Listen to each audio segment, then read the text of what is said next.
I tend to use my front-facing camera a lot, and of all the phone launches this past year, almost all of them focused on the rear lenses. Not many people talk about front-facing cameras, yet that's what we use for video calls, recording short-form content, stories on socials, group selfies, and while this, the Oppo Reno15 Pro, is changing that. It has a 50 megapixel selfie lens with some pretty cool tricks up its sleeve. Now, my wife and I are going to New York City for the weekend for a little Valentine's Day date, and I wanted to bring this phone with me and see, how we can capture some memories on the trip and ultimately see what the cameras are able to do. Now, this video is sponsored by Oppo, so I'll be telling you what's new with this phone and showing you the photos so you can decide for yourself if this is the right phone for you. So to start off this trip, we went to the train station, got a beautiful sunrise, got some great photos of that with the kind of low-ish light performance right here. Great color. I actually really like how this photo looks. And then the train station, in my opinion, is actually really underrated. They're doing a little bit of renovations with it, but it's a beautiful train station on the inside, and we're able to capture some pretty wide-angle photos with the front-facing lens to really show off like the chandeliers behind us. Now on the train ride, I took a little video with the rear lens because I just thought it looked like so cool and cinematic to see the sunrise through there. And by the way, the front and all the rear lenses are able to shoot in 4K. All right, so just got off my train in New York City, and looking at the front-facing camera here, you can see a pretty big advantage of the Oppo Reno here. So you can see that not only is it a 50 megapixel camera that can shoot in 4K, but when I compare it side by side with just a regular phone here, you can see that you're getting a much wider field of view. This is a very wide, this is 0.6x right now, and you can zoom in very smoothly up to 1x if you wanted more of a cropped in shot like that. But going back to 0.6x, this has a couple big advantages. One, you can really capture the vibes around you. You can capture everything. You can also get more people in frame, and you can reframe this if you needed to. So in the future, if I wanted to use this as like a square video, or even if I wanted to hold it back and crop it into, 16 by 9, I could totally do that. And probably my favorite part is that it's a lot more stable. Wider cameras are just generally going to be a lot more stable than anything that's going to be more cropped. And you can see that when I'm walking right here. I have a meeting in about 20 minutes, and in order to use these cool features, I need to take some photos. I tried some different lighting scenarios where I had more light from the side, more light behind me, some dynamic range going on, and you can see for yourself and let me know how this actually performed. You can see I have a bunch of different shots, and I also used the rear lenses as well. Got some ultra-wide shots of some skyscrapers, zoomed in on some pigeons, some other cool things in New York. All right, meeting's all wrapped up. Next, I want to head over to the hotel and check in. We got a kind of cool hotel for the night. I saved up like a ton of points for this one, kind of balled out on it. So I'm excited to see what it's gonna look like, and I'm actually gonna film this using dual video mode. All right, let's see what this room is.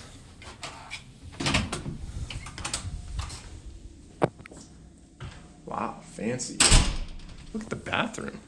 So I pretty much never book fancy hotels, but I had a bunch of hotel points, and ooh, look at that. Look at this view. I had a bunch of hotel points, so I was like, might as well, when I'm in New York, make a little weekend out of it and stay somewhere cool. So dual video here, you can see obviously filming me, reaction, pretty awesome. And you can also see everything else around you. There's different formats you can do. So this is like circle inside the picture, but we can also, check this out, you can zoom in as well. So you have like, yeah, look at that water tower. That's gotta be so much older than the other things around it. Look at that. Awesome. I'm excited. I'm excited to stay in this one. Whoa, look how old that building is too. Wow. Yeah, probably my favorite part about staying in New York is definitely the views from the hotel. So that's a pretty fancy looking bed there. Let's do a little bathroom tour here. Looks like we got shower, nice. Bathtub. I never get hotels with bathtubs in them. Fancy sink, 2 of me, and a phone in the bathroom, in the toilet. Fascinating, fascinating.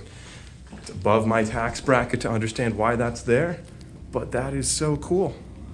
So you can also do dual view where like I am the main shot and you can see what I'm looking at in the little circle around there. So kind of a different style if you're looking to do that. Oh, there's World Trade Center over there. So cool. All right, so now I'm off to this cool little restaurant bar that apparently is from like Revolutionary War times, like 1700s. Pretty excited, but again, look at how much wider the field of view is here. That's incredible. Really cool vibe on the inside. And so yeah, great spot for photos. But one thing is, whenever I go to these places, New York City, cool restaurants, whatever, I always take photos of like my wife and me, and sometimes you just have photos of just one person or just a photo of like your food, and you're not gonna post just that. Maybe you could post a slideshow, but there's a cool feature on this phone that you have. So if you go into your Photos app, and then I can just tap and hold any 3 photos I like. So maybe I like this one, I like the skyscraper, and I feel like the pigeon kind of captures the vibe too. On the bottom, I can tap on Collage, and you can choose different styles of collages. So maybe I want to go with this one right here, and you can choose which photos in which spots. So maybe I want this one right here, and you can choose which photos in which spots. So you just tap and drag them over to the other spots. Maybe I'm in the corner, maybe the skyscraper's up here, and maybe the pigeons are down there. I can also zoom in on individual things. And what's really cool is there's this feature called pop out. So if I tap on me right there, I can pop out, and it'll basically zoom in on me, cut out the background, and have me kind of in front of everything else. You can see right there, if I zoom in, I can show myself in front of the skyscraper, and I can have the pigeon pop out as well. I'll tap on that. And you've just got a fun, different style here of something you can easily post as one photo on your socials. But maybe instead, let's go into, like I said, that restaurant we went to, and maybe I want to let's do a collage of these 4 photos here. So you can do more than just 3 photos, and you've got different layouts that you can go with. So maybe this one looks good where you've got the wine rack all the way up on the left side. You can zoom in and reframe that. We've got the food over here. Maybe the food should be like between us. Maybe that would make more sense. And then again, you can make a pop out on any one of them. So maybe I'm gonna pop out just a little bit here, just so I'm not too far lost in the corner.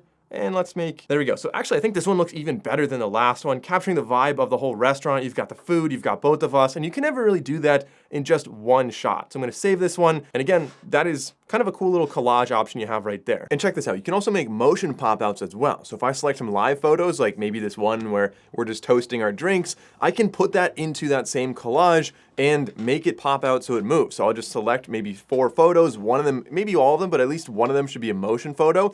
Then for collage, you just select motion, and you'll see right here, you're able to, like, it's gonna be playing, it's gonna be moving. But we can rearrange these. Maybe I put the wine bottles back over here, I move where we are, top and bottom, then I want the drinks in the middle, and I can have that not only moving, as you can see right here, but I can also make it pop out. So if I just select pop out for that one, I can then resize it and make it even larger so it pops out in front of everything, and it plays like a motion photo, but in the collage. And it's also, like, it detects the subject, pops that out, and it still tracks movement surprisingly well. So this makes a really cool, just very postable thing for social media. Not only is it a collage that captures the moment, but there's a little bit of movement there as well. Now, there are a bunch of other cool features I want to show you with this phone, but first, we need to get some more photos. The next thing we went to was this really cool museum about the American Indians, talked about the history, really cool artifacts in there. I didn't take too many photos. I wanted to be respectful, but I also thought, like, the ceiling looked so cool in there. I used the ultra-wide lens, used the primary rear lens, which is 200 megapixels, and you've got a telephoto lens that can zoom in 3.5x and get really nice optical photos, or you can zoom in 7x, and because it's a good resolution camera,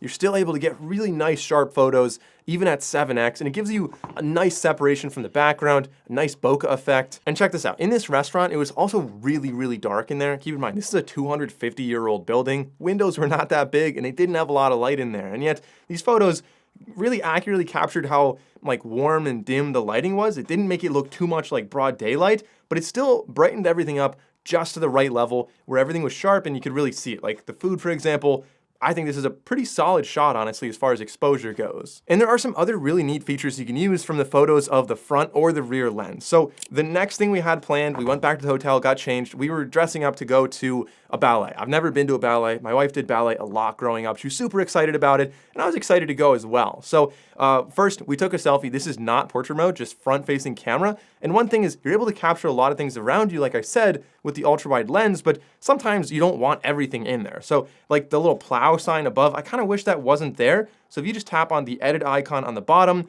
we can tap on AI editor. There are a ton of options in here, but I want to tap on AI eraser, and then all you do is circle what you don't want. So I don't want that plow sign up there. It's going to do its little AI thing, and then it just gets rid of that. And as you can see, that is no longer a distraction in our photo. Like this big orange sign, didn't like it in the photo. Now the photo is way more focused on us. We also have AI Recompose, which is going to use some of the best practices of framing shots, and it's going to do that for you. So you just tap on that, it'll crop in and make us more of a focal point rather than a corner because, like I said, I have a lot of things going on in the background here, and sometimes you want it to be a little bit more focused on the subjects of the shot. Then another thing we have is portrait mode on here. So portrait mode on the front-facing lens, On a lot of other phones, it's just too cropped in. It doesn't really look that good. And I end up turning the phone around and using the rear portrait lens. But on this phone, again, you're able to use portrait mode, still capture a lot of stuff around you. It's not too noisy. And if you zoom in, you can see a pretty decent cutout. The hair was very accurate, a lot of blur behind me. And you can actually edit that again. If I tap on the pencil icon,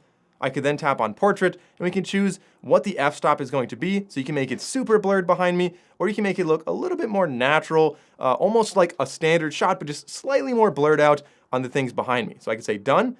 And now it's gonna save that as the new portrait shot. And using the rear lens, you're able to zoom in a lot more and you're getting so much more separation from your background. And because, I mean, personally, I'm a big fan of telephoto lenses because you just have like no distortion, you get a lot of bokeh, a lot of separation. And when you combine that with portrait mode, you're able to get this really cool environment, this really cool light setup right here. But what you're able to do even further is maybe it's not quite the right lighting you want. If you tap on the pencil icon on a portrait, or really any photo for that matter, you can tap on AI Editor, you can go to AI Portrait Glow, and there's 4 different styles of lighting here. It can choose from natural light, flashlight, studio light, and rim light. So different ways of lighting the subject. And as you can see right here, it knows we are outside, it chose natural light, and I can choose how much natural light I'm gonna go with to make it either brighter or not as bright. And if I go back to the selfie of us in the restaurant and I try the AI editor here, and I go to AI Portrait Glow, it's probably not gonna choose natural light here. It's gonna choose a different kind of lighting because we're in a different environment. So it's intelligent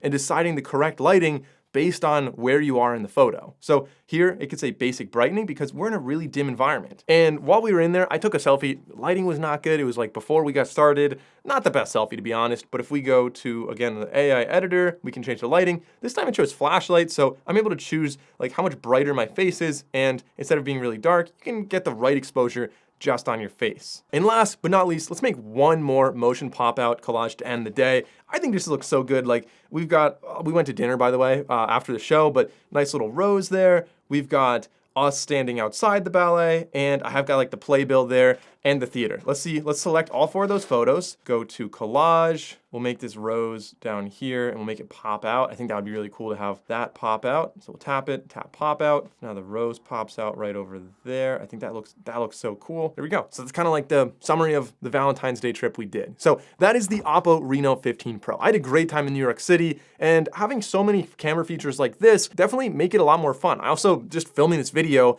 felt more encouraged to take more photos throughout the day, and I'm really happy that I did. Hope you enjoyed this video. Thanks for watching. I'm Mike O'Brien, and I'll see you in the next video.